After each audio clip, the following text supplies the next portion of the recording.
Hello student, एक बार फिर आपका हमारे एमडी क्लास में स्वागत है। Today we are going to start seventh class science. Seventh class science में जो चैप्टर हम स्टार्ट करने जा रहे हैं उसका नाम है हीट। तो चैप्टर जो हम स्टार्ट करने जा रहे हैं उसका नाम है हीट।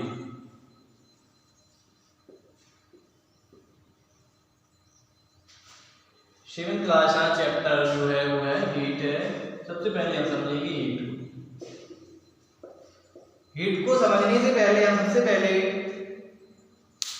समझेंगे हीट क्या है। सबसे पहले समझते हैं हीट क्या है। तो हीट होता है, heat is a form of energy. Heat is a form of energy. Heat is a form of heat is a form of energy which flow from high temperature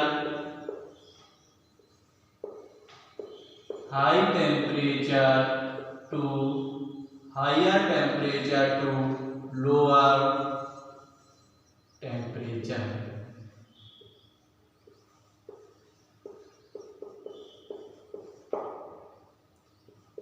Heat is a form of energy which flows from higher temperature to lower temperature. जो heat एक प्रकार की energy है जो high temperature to lower temperature बहती है। मान लीजिए ये तो बॉडी है, एक बॉडी ए है, एक बॉडी बी है। इसका जो टेम्परेचर को हम टी से सिंबलाइज करते हैं। इसका टेम्परेचर हमने T माना, T1, इसका टेम्परेचर T2।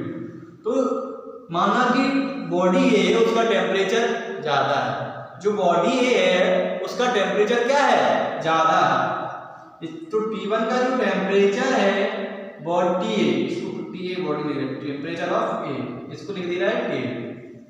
तो जो टेम्परेचर बॉडी ए का टेम्परेचर है वो टेम्परेचर हमने लेट कर लिया, मान लिया। तो जो टेम्परेचर ए का वो टेम्परेचर बी से क्या है, ज्यादा है। तो बॉडी जो हीट का जो फ्लो हाई टू लोअर बहने लगेगा, बॉडी ए टू बी। जो हीट का फ्लो ए टू बी होना स्टार्ट हो जाएगा। हीट का जो फ्लो है कहां से, high temperature to lower temperature. Body A का जो हमने टेम्परेचर माना है वो हमने ज्यादा माना है और बॉडी बी का टेम्परेचर उससे कुछ कम माना है। इसलिए जो हीट का जो फ्लो है ए टू बी होना स्टार्ट हो जाएगा। क्योंकि हीट की डेफिनेशन ही है होती है कि heat is a form of energy which flows from high temperature to lower temperature. अब इसमें शब्द आया टेम्परेचर क्या है, इसमें वर्ड आया है टेम्परेचर।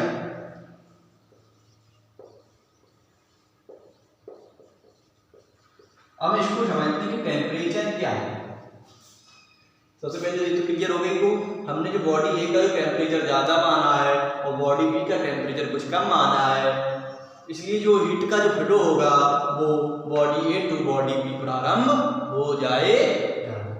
क्योंकि जो हीट का फ्लो होता है वो high temperature to lower temperature होता है। अब इसमें शब्द आया है कि टेम्परेचर क्या है। टेम्परेचर को हिंदी में ताप क्या है। जी मान लो हमारे पास तो बॉडी है, हमारे पास तो एक बॉडी है, एक कुछ गर्म है एक कुछ ठंडी है। हम इसको छूकर तो पता लगा सकते हैं कि बॉडी कौन गर्म है कौन ठंडी है, कौन बॉडी हॉट है कौन बॉडी कोल्ड है। हम उसको कैसे छूकर ही पता लग सकते हैं कि बॉडी जो हमने ये बॉडी लिया वो हॉट है और बॉडी भी ली वो थोड़ी कोल्ड है। तो हम किसके छू के, तो टेम्परेचर होता है किसी बॉडी के हॉटनेस और कोल्डनेस की माप होती है। जो बॉडी होती है जो मतलब टेम्परेचर होता है किसी बॉडी की, the degree of coldness of heatness, the degree of coldness of heatness hotness of a body is called temperature. किसी बॉडी के गर्माहट या ठंडेपन की माप को हम टेम्परेचर कहते हैं। किसी बॉडी के गर्माहट या ठंडेपन की जो माप को हम टेम्परेचर कहते हैं। कोई बॉडी कितनी गर्म है, कोई बॉडी कितनी ठंडी है, हम उसको छूकर पता लगा सकते हैं कि बॉडी ये ठंडी है, बॉडी भी गर्म है। तो टेम्परेचर की डेफिनेशन होती है the degree of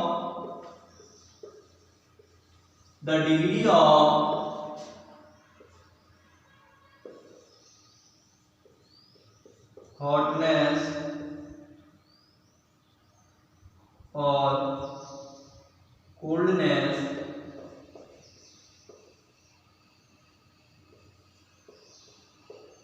the degree of hotness or coldness of a body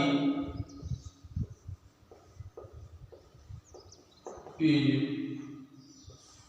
known as temperature। उसे हम क्या कहते हैं? उसे हम टेम्परेचर कहते हैं। The degree of hotness or coldness of a body is known as temperature।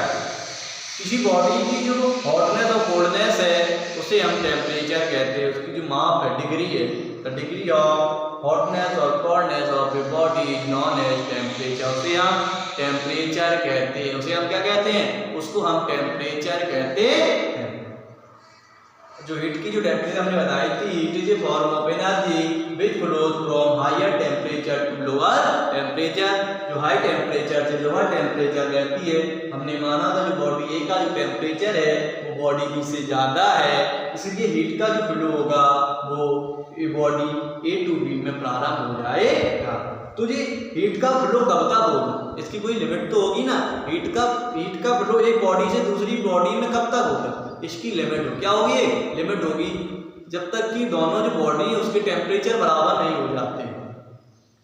Heat का फ्लो इधर से ए टू बी हो रहा है, जब दोनों बॉडी के टेम्परेचर बराबर हो जाएंगे, बॉडी ए का टेम्परेचर बॉडी बी के टेम्परेचर के बराबर हो जाएगा, तो इसमें जो हीट का जो फ्लो होगा वो रुक जाएगा।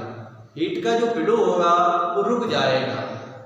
इस कंडीशन को हम कहते थर्मल इक्विलिब्रियम कहते हैं, तापी क्षमता। हीट का फ्लो तब तक होता है किसी ऊंचे हाई टेम्परेचर की बॉडी से लोअर टेम्परेचर की बॉडी में हीट का फ्लो तब तक होता है जब तक कि दोनों बॉडी के टेम्परेचर समान नहीं हो जाते।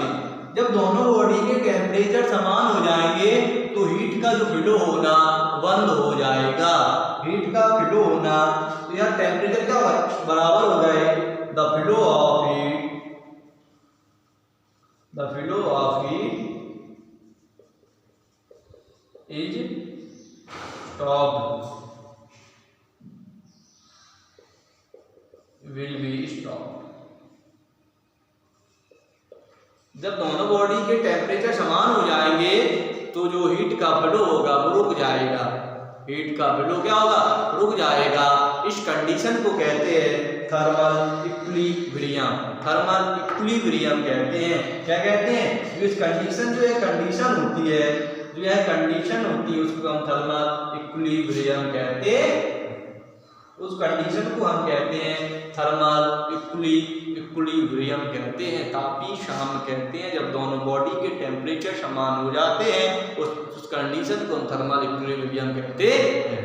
हीट का फ्लो केवल तभी तक होगा जब तक दोनों बॉडी के टेम्परेचर समान नहीं है, इक्वल नहीं है। जब तक दोनों बॉडी के टेम्परेचर इक्वल नहीं है, जब तक ही जो हीट का जो फ्लो होगा हाई टू लोअर होता जाएगा। यदि दोनों बॉडी के टेम्परेचर बराबर हो जाएंगे तो हीट का फ्लो होना बंद हो जाएगा। जैसे मान लो ये पानी का टब ये है, इसमें पानी इस स्तर तक भरा है, ये पानी इसमें मान लो वाटर है, इधर इस लेवल तक भरा है, इस लेवल तक भरा है, इस लेवल तक भरा है। इसमें हमने छेद कर दिया, इसमें से इधर पानी डालना प्रारंभ कर दिया, पानी डालना से प्रारंभ कर दिया। तो पानी डालना हमने प्रारंभ कर दिया, जब इसका लेवल और इसका लेवल बराबर हो जाएगा, टब ए का जो लेवल है टब बी के लेवल के इक्वल हो जाएगा, तो पानी का फ्लो होना बंद हो जाएगा। इसी प्रकार से ये होता है कि जब पानी का फ्लो बंद हो जाएगा ना, जब दोनों की टेम्परेचर क्या होगी, इसका मतलब इसका लेवल इधर तक, इसका भी लेवल इधर तक हो जाए तो दोनों में क्या पानी बहेगा, वाटर का बहना, the flow of water will be stopped, जो पानी का जो फ्लो होना वो क्या हो जाएगा, बंद हो जाएगा। उसी प्रकार से कंडीशन इसमें अलाउ होती है, जब दोनों बॉडी के टेम्परेचर इक्वल हो जाते हैं तो पानी जो हीट का फ्लो होना रुक जाता है। इस प्रकार की जो कंडीशन होती है उसे थर्मल इक्विलिब्रियम कहते हैं। क्या कहते हैं, थर्मल। तो बाद में लिख देंगे, पहले आप उन्हीं का स्क्रीनशॉट ले लीजिए।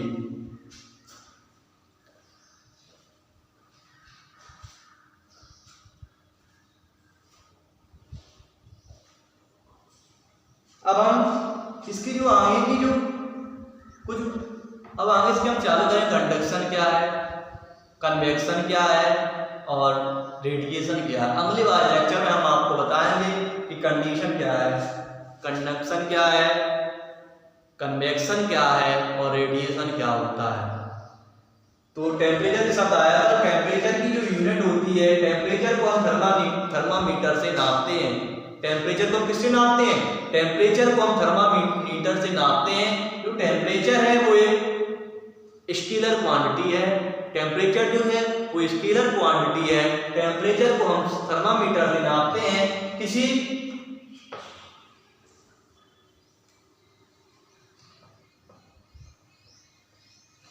जो हेल्थी जो मैन होता है उसके शरीर का human body, temperature of human body, temperature of human body, उसका जो टेम्परेचर होता है 36.89 डिग्री सेल्सियस को हम कहते हैं 37 डिग्री सेल्सियस, 37 डिग्री सेल्सियस। इतना होता है डिग्री सेल्सियस, कितना होता था temperature of human body 36.89 degree Celsius, या इसको हम 37 डिग्री सेल्सियस बोलते हैं। टेम्परेचर को हम थर्मामीटर से नापते हैं। इसकी जो यूनिट होती है, टेम्परेचर की जो यूनिट होती है वो होती है केल्विन। टेम्परेचर की जो यूनिट वो केल्विन है। टेम्परेचर जो होती है वो स्केलर क्वांटिटी है, स्केलर क्वांटिटी। टेम्परेचर जो होती है वो स्केलर क्वांटिटी होती है, मतलब इसमें केवल मैग्नीट्यूड होता है, डायरेक्शन नहीं होती है। टेम्परेचर में केवल मैग्नीट्यूड मतलब कोई न्यूमेरिकल वैल्यू, ये वैल्यू को मैग्नीट्यूड बोलते हैं। इसमें केवल मैग्नीट्यूड होता है, डायरेक्शन नहीं होती है। अब अगले वीडियो में हम आपको पढ़ाएंगे कंडक्शन क्या है, कन्वेक्शन क्या है और रेडिएशन क्या है। अगर आपको ये हमारा वीडियो अच्छा लगा हो तो लाइक कीजिए, शेयर कीजिए, सब्सक्राइब कीजिए। अगर आपको इसके